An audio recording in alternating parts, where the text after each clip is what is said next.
During Women's History Month, we're sharing some of the stories that come from our women leaders. And in the next 8 minutes, you'll hear from Emily Kowtoniuk, the Director of Policy and Legislative Affairs at the Office of the Massachusetts State Treasurer and Receiver General. She starts by sharing her career experience and how she started in state government. And towards the end, she gives advice to females who wish to hold a leadership role one day.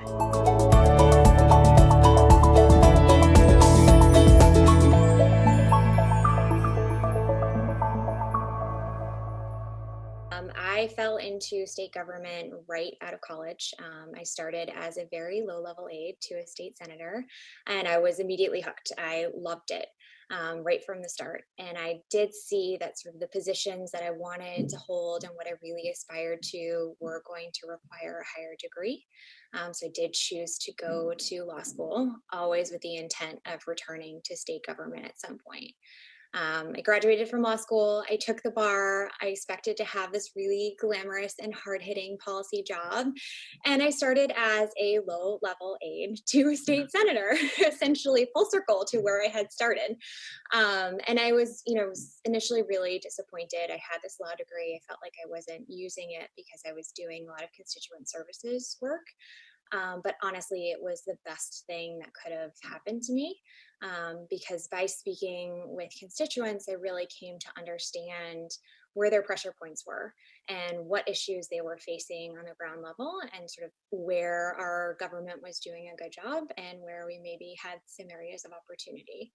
I also got to cold call a lot of people across state government to track down their requests. And in doing that, I built a very large network across state government, a lot of folks who I still keep in touch with today. I was also really disappointed about the committee that my state senator chaired. It was the state bonding committee. And again, I didn't think that that was glamorous or exciting, but turns out that public finance is really fun.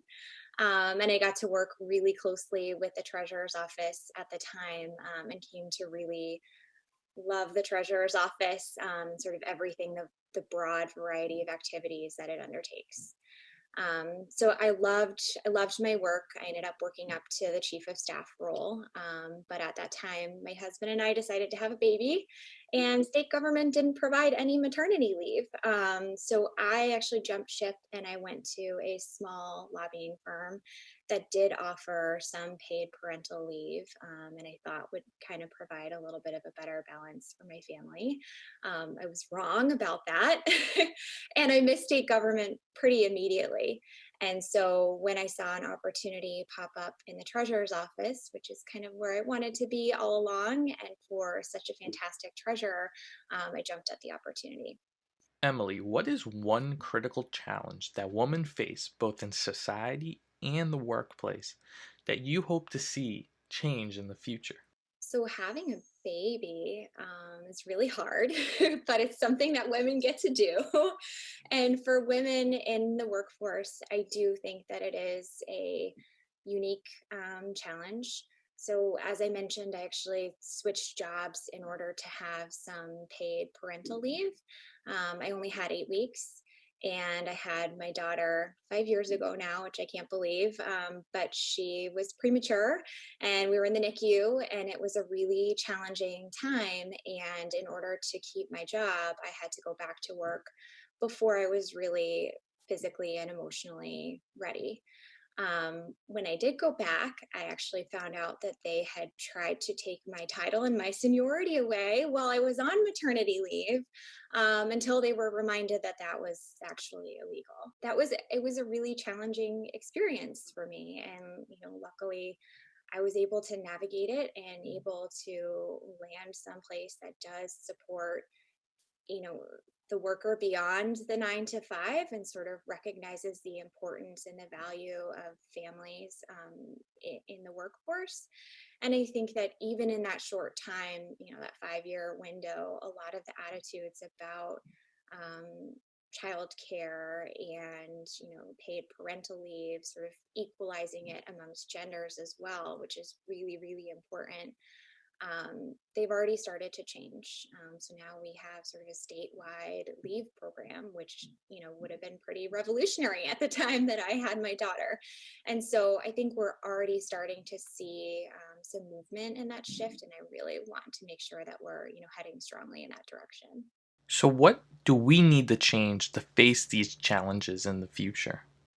So I think a lot of the most impactful changes that we can make are really structural, and sort of taking that step back and looking at how we're doing business as a government, as private businesses, and making sure that we're really putting those organizational behaviors in place that support diversity and inclusion sort of from the get-go.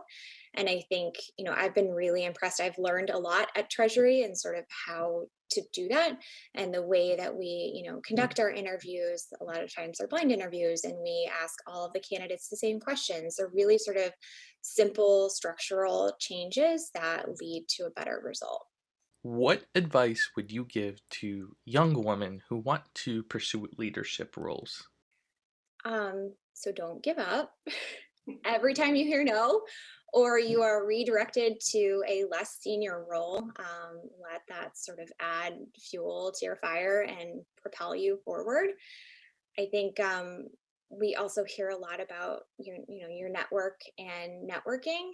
And I think what's been most effective for me is sort of concentrating my time and my effort on like 3 to 5 key relationships, not all of which are women. I have, a mix of men and women in my mentorship group, but really investing time in those relationships so that they're people who know you, and who you can trust, and people that you can call on and rely on when you are faced with a really challenging situation that can help you sort of honestly navigate it.